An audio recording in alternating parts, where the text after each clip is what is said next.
اگر کسی شخص کے اوپر نزع کا عالم طاری ہو، یعنی اس کی روح نکل رہی ہو، تو ارد گرد کے لوگوں کو کیا کرنا چاہیے تاکہ اس کی روح آسانی سے قبض ہو جائے؟ اقبال حسن عبدال سے پوچھتے ہیں، اقبال صاحب، اگر کسی کی روح نکل رہی ہے یا حالت نزع کا وقت ہے تو ارد گرد کے لوگوں کو چاہیے کہ وہ ان کے سامنے کلمہ کا ورد کریں بآواز بلند۔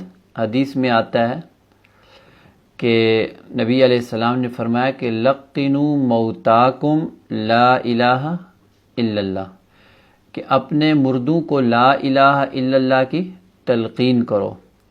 تلقین کا مطلب یہ ہوتا ہے کہ آپ مردے کے سامنے یا جو آدمی حالت نزع میں ہے اس کے سامنے اونچی آواز سے لا الہ الا اللہ محمد الرسول اللہ اس کو یوں بولیں گے۔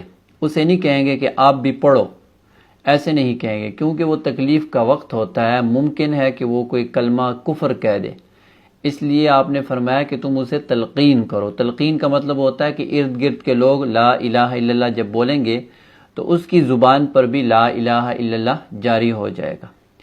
اور حدیث میں آتا ہے کہ جس آدمی کا آخری کلام لا الہ الا اللہ ہوگا دخل الجنہ، وہ جنت میں داخل ہوگا۔ ایک بات تو یہ ہے۔ ایک دوسری حدیث میں یہ بھی ملتا ہے کہ اپنے مردوں کے پاس سورہ یاسین کی تلاوت کرو، اقرؤوا یاسین موتاکم علی موتاکم، تم یاسین پڑھو اپنے مردوں کے پاس۔ سورہ یاسین کی وجہ سے اللہ تعالیٰ جو نزع کی تکلیف ہے اللہ تعالیٰ اس کی وجہ سے اس میں کمی فرما دیں گے۔ اللہ تعالیٰ ہم سب کو موت کی آسانی عطا فرمائے۔ ایک روایت کے اندر آتا ہے کہ حضرت عائشہ رضی اللہ تعالی عنہا فرماتی ہیں کہ نبی کریم صلی اللہ علیہ وسلم کا آخری وقت تھا اور آپ کے پاس ایک پیالہ رکھا ہوا تھا اور آپ اپنا ہاتھ مبارک اس پیالے میں تر کر کے اپنے چہرے پر پھیر رہے تھے اور فرما رہے تھے اللہم اعنی علی غمرات الموت وسکرات الموت۔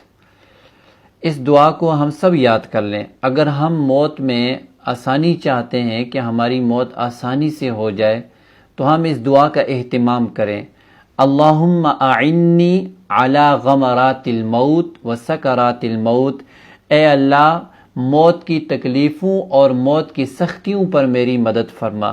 جب اللہ کے لاڈلے پیغمبر حضرت محمد مصطفیٰ صلی اللہ علیہ وسلم موت کی سختیوں پر اللہ سے مدد مانگ رہے ہیں تو ہمیں اس سے بہت زیادہ بڑھ کر مانگنا چاہیے۔